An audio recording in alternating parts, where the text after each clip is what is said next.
Hello, Avi. Thank you for agreeing to do the interview. Thank you for inviting me. A pleasure. I wanted to start with how did you got into aviation, into flying? You have quite a backstory, so it would be nice to hear that. So yeah, I was lucky enough to get into the Defense Academy where I started with sailplanes. That was the first time that I got into the air, and the feeling was, wow. I could see the expanse of the earth, and I felt really amazed by the view and the sensations, and I thought, wow, this is it. And the first thought was, oh, my mother should be here and experiencing this. So very emotional kind of a feeling like that. That's how it started. Then I went to the Air Force Academy where I flew single jet trainers, and then I joined the Air Force, a fighter squadron, 30 Squadron, where I flew the supersonic and notorious MIGs. I was flying the MiG-21, and that was fun flying those supersonic machines, doing combat, shooting missiles, and yeah, you're young and stupid, and you have a lot of fun with that kind of flying. Yeah, that's how it all began. And then again, fortunately, and a blessing, I retired from the Air Force early, very early actually. And then luckily, I was in the mountains in Manali, the valley that is behind from Bir. And I saw I was into adventure sports because I needed like something adrenaline-ish, So I did a bit of rafting and trekking, and then I was playing with these things, skiing. And then I saw some people jumping from a mountain. This is like mid-90s, I said, what the hell is that? And they were just taking off and they were just landing. And I got curious and I kind of went and asked, what's this, about? I mean, there was no internet and there was no information. So I found out more, and then met a gentleman from New Zealand called Bruce Mills. And he taught me the basics, and we worked together for a while. So that's how the affair began with flying. With the paragliding, and it's quite a bit different from going from supersonic jets to paragliding. Oh, that was crazy. Like my first few high flights, like, oh my God, this thing doesn't move. Yeah. That was the thought, like, oh my God. I mean, I'm used to metal and like supersonic power, and suddenly you are, hanging on lines, threads with a fabric, which doesn't move actually. So that was really funny. And it took some time, to get used to it. And I used to think, oh my God, like, I mean, there were no reserves. And I'm like, oh my God, if I fall from here, it's going to be crazy. So that was the beginning, yeah. And those were two-liners, yeah. The mid-90s paragliders, they're just two-liners, basic. If I give them one to you now, you'll probably forget flying, you'll not even ground handle on them.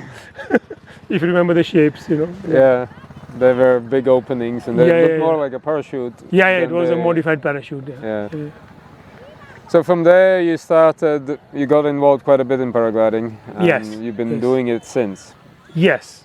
So how did the journey continue? In India at the time, paragliding in the 90s wasn't much in the first place, but in India, there wasn't almost nothing at the time. Yes, absolutely. So I remember like taking a glider from Bruce, just asking him to give me one. And then I would, I didn't have much money, so I had to just sit in a bus, let it take me anywhere. I would take a window seat, I'd look at the mountains. Maybe there's a takeoff there. Then I would climb, and then I would fly, these two-liners, without reserve parachute. And then I would sometimes go really high, and it would be cold, I wouldn't be prepared. The gloves were very basic, and I was freeze, but it would be so beautiful, Himalayas, how beautiful they are. I'd be freezing myself, but the beauty was so much that I said, okay, I can take this, cold shit, but let me view this, and an eagle would come, and then I remember like once an eagle had come, and then 2-3 vultures came and scared the eagle away because it was territorial. So these things I got introduced to the bird world, and I would land next to a village on top of the mountain, and then people would be so curious, full sky god status, come to my house, have tea. So those were like the kind of very Robin Hood kind of flying kind of, days, but most delicious flying as well. Yeah. No reserve, just a basic glider. And sometimes the wind would be strong. I would sit down to anchor myself, just pull the air riser, boom, I would be in the air. So kind of crazy stuff as well. And That was actually, I now realize, was kind of pretty dangerous as well, but I learned a lot. That was the beginning of, I was doing kind of hike and fly, Before hike and fly was popular. Yeah. And where I would go and stay with the villagers in the mountains. So yeah, very exciting, beautiful start. And the journey about, setting up a school and the pioneering work was when I realized that not many people know about the sport, not many people would be interested to jump off the mountains. This is again like mid-90s, late 90s. And then I went to Goa. There's a flying site there. And then somebody suggested that I should, go to Mumbai, Bombay at that time. Those are the people that might be interested in something like this. You might find the people there. So then I found some hills near Mumbai and I started, just teaching for money. And after fighter flying, I could not find anything more exciting, than paragliding, so I stuck to it. So that's how the journey began of, discovering Kamshet then, to set up a school because the hills were more friendly, the weather was more predictable, more reliable. And so that's how, I started to set up a training school. And now Kamshet is the training hub of paragliding in the country. And it's on the paragliding world map. People know about it, and it's quite heartwarming to know that, when I travel to Europe and fly and I mention the word Kamshet, or before I mention the word Kamshet, they say, Kamshet? I say, yeah, I found it. so yeah, it's really nice to know. And you still have the school there? Oh yes. So It's mainly called, based out of there? It's called Temple Pilots. Yeah. And there's a huge team, probably one of the biggest in Asia. We have about 10 instructors. And we are training from October to May for 8 months, like almost every day, because the weather is quite reliable and predictable. Like 1 or 2 days in a month may go bad weather, but otherwise we are fully on. It's a lot of work. So Yes. do you know, on top of your head, how many pilots have you trained over the years? I've not been great at maths, but like we train about anywhere between 500 to 600 in a season, and it's been like about 20 years. So if you do the math, quite a big number. 12,000, Quite a big number. 10 to 12,000 people. 10 to 12,000, yeah. From starting hike and fly by yourself to, that's a lot of pilots. A lot of pilots, yes. France has about 30,000 active pilots, and you've trained 12 yourself. Yes, Your but team, not of course. everybody kind of continues. Yeah, of course. They come for the basic course, then they come for the intermediate, then they come for the advanced, and at least 20% plus minus take up the sport, which is again huge because for Indian standards, it's an expensive sport. Yes. The equipment is expensive, and the instruments and the gadgets, and then you need to buying new ones. So it is kind of an expensive sport. And you also need time, a lot of time. Yeah, now you see like the kind of global environment we have, like people are like super busy, everyone's busy. So this sport needs a lot of time. Yeah. You need to give it, it's a long-term commitment. Yeah. It's a relationship, you know that. Yeah, it's a lifetime journey. Yes, This is not a hobby. Yeah, you can't flirt with paragliding. No. It needs a solid commitment, like I generally say. I like the expression, paragliding is a bad sport to suck at. Yes. That's people find it quite funny, but it is true. It's very true. You can't be bad at paragliding. No. You can be bad at squash, you can be bad at Bicycling, even horse riding or anything, but you can't be bad at paragliding. Yeah. You better don't. Mistakes are high. Yeah, the consequences are there. Yes. Another question I wanted to ask you before we have sunlight gone is you've done a lot of pioneering in a sense, finding sites, like discovering sites. What's the mindset? One thing is when you go and find a place for yourself, you take your own risk, but when you open a site, something like beer, and then I heard stories that people wouldn't go much farther than a few fingers, few ridges, and Dharamshala was not an option years back. And yes. What's the consideration when you go to the Himalayas, which are quite a complex mountain range, and opening a site and then eventually bringing more and more people in there? Bir is crazy now, it's busy as hell. It's too busy for comfort actually. Sometimes, you've seen that on takeoff, And so, first I like nowadays I go on Google Earth first and look at tentative places, because India is huge. Yeah. And the potential is humongous. You got like 2,000 kilometers of Himalayas, like you can fly everywhere as a solo pilot. But to create like popular sites where tandems can happen, which make the place popular, and then training schools also come up. Yeah. So for that, of course, you need to look at the safety aspect. You need to see friendly launches. You need to see like large, forgiving kind of landing spaces, no obstructions, etc. And then you also want to have an idea about the weather patterns. And there's a lot of all these things very well. All these so many factors have to come together for a site to be, and then it becomes popular because people come and fly, and it's relatively safe. And so yeah, and I find this very exciting to find new sites. So it's one of my highs in like different people get attracted to different things in paragliding. Yeah. So one of my highs in paragliding is finding new sites. So I love that. Yeah. How many have you opened up, sort of, for more general public? Again, like I don't know, like the numbers, but there are 3-4 in Kamshet itself. There are about 6-7 flying sites. 3-4 have been discovered by me, and then there are other sites where we have explored in Maharashtra, where nobody's flown before, and we've gone and kind of checked it out and found it really good for flying. So maybe about 10 or 12 of them in Maharashtra itself. And then recently went to Kashmir as well. There's amazing potential, and it is so beautiful. I was in Northeast in June as well, so we were looking for more sites there. And we did some training as well. And then I'd gone to Indore recently, which is in Maharashtra. That's another site that we are looking to open.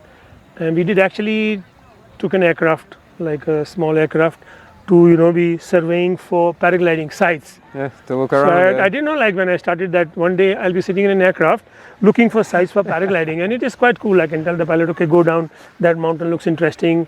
Okay, it's in the the weather, the valley flows, the wind pattern and all that. So that was quite cool to be looking for sites in an aircraft. And this you probably can do for the rest of your life. Himalayas here is so large. India is huge, and So it's a keep enjoying that. Yeah. Keep enjoying that. Yeah, I mean, the front ridges of Beer here is really simple to fly. Yes. Very forgiving, and then just one glide north. Yes. It's a whole nother world. Yes. It's the potential. Hello. Good boy. So yeah, I mean, like place like B, for example, we are here, and it's your first visit as well. I mean, it'll satisfy any level of pilot. Yeah. You want to do all BIV, you want to do back mountains, you want to do like high altitude, you want to do big distances, you want to do basic stuff.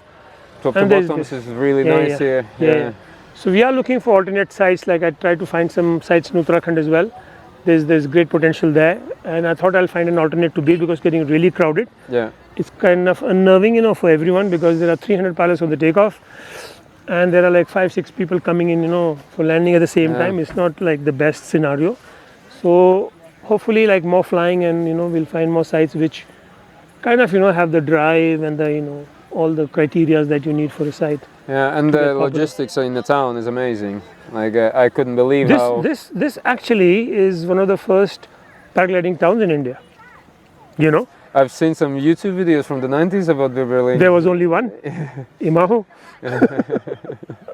Yeah, it's a transformation. It's a transformation. No, I mean, now I came here. It's incredibly easy. Everything's organized. Super. I'm so happy, because I was like exciting you to come here, and I'm glad that you're happy. Oh, I'm feeling good about that. And the students, they broken all personal bests. Oh yes, that happens every day. Like everything, multiple times, and they couldn't be happier. It's been amazing flying, and it's stunning. Scenery. Oh my God! In the back, you see. It's incredible. Oh my God! Yeah. Just 20 kilometers north of here, it's just wow. It's a different world. It opens up, and the beauty that you're soaking through your eyes. Oh my God! Yeah. And another favorite aspect of flying, like I'm the inner transformation that flying brings. Yeah. So that aspect is kind of inspiring me much more now. and I'm starting something called Inner Flights, which talks about, like, because I think flying, and I'm hoping you'll agree that flying is the easiest way to have an inner transformation. Yeah, I agree. To liberate yourself from things that hold you back. I think flying is the easiest way for transformation, for enlightening yourself. And it's an instant feedback from nature, who's as objective as it gets. Exactly, and you can't be pretentious here. No. It's all honest truth. Yeah. In the sky, it's all pure, and so. Yeah, I like to say it's you with nature, and nature doesn't care, and that's a good thing. Nature does what it does, and it's up to you. So I was wall breathing the other day at 3,500 meters, and it was like, of course, like Mother Nature, and we believe that Himalayas are a living being, and nature is like wow, and it loves you, and it gives you so much, and the beauty of it. And then it is also ruthless, like at night I was bloody hell, I had the best tent, not the best sleeping bag. And we were like by the fire for 3-4 hours, but at night, oh my God, like you I had to muster my, own resources to survive. And then thankfully my glider saved me. Yeah. So after the sleeping bag, I put my glider and I survived that night. It was bloody cold. Yeah. But you're right, like, nature is the best teacher.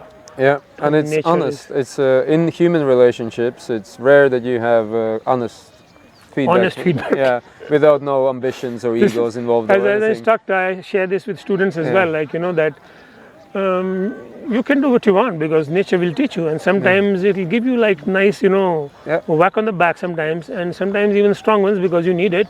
Yeah. Otherwise, And nature she gives you small ones first. Yes. If you pay attention. Enough signs, enough warnings. Yeah. If and you if you don't listen, like you said, then you get a big one. That's a big one. Yeah, but first she's gentle. It's always. Step by step, little bit. Always. And only when you don't listen, you get a whack. Yes. And that's the transformation which you talked about. Like, to me, it made me a lot calmer person. A lot. It's incomparable, and a lot more at peace with myself.